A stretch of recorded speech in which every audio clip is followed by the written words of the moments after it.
റോമാലേഖനം 8-ാം 26-ാം വാക്യം.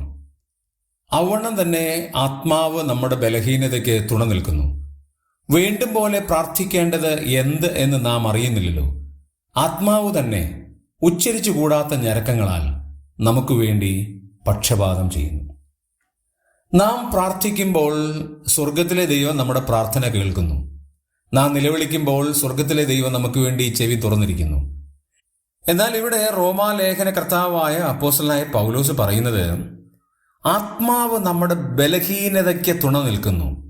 മാത്രവുമല്ല, ആത്മാവ് നമുക്ക് വേണ്ടി ഉച്ചരിച്ചുകൂടാത്ത ഞരക്കങ്ങളാൽ, സൗണ്ട് ഇല്ലാത്ത ഞരക്കങ്ങളാൽ എനിക്ക് നിങ്ങൾക്ക് വേണ്ടി പക്ഷപാതം ചെയ്യുകയാണ്. നമ്മൾ നെടുവീർപ്പെടുന്ന പല കാര്യങ്ങളുണ്ട്. നമ്മളിൽ നിന്ന് ഒരുപക്ഷെ ഉച്ചസ്വരത്തിൽ ശബ്ദം വന്നില്ല എന്ന് വരാം. ആ ഞരക്കം പോലും ദൈവത്തിൻ്റെ ആത്മാവ് സ്വർഗത്തിലെത്തിക്കുന്നു എന്ന് മാത്രവുമല്ല, ആത്മാവ് തന്നെ നമുക്ക് വേണ്ടി ആ വലിയ കാര്യം ഉച്ചരിച്ചുകൂടാത്ത ഞരക്കങ്ങളാൽ ആത്മാവ് തന്നെ ആ കാര്യം സ്വർഗത്തിലേക്ക് എത്തിക്കുന്നു, നമുക്ക് വേണ്ടി പക്ഷപാതം ചെയ്യുന്നു എന്നാണ്.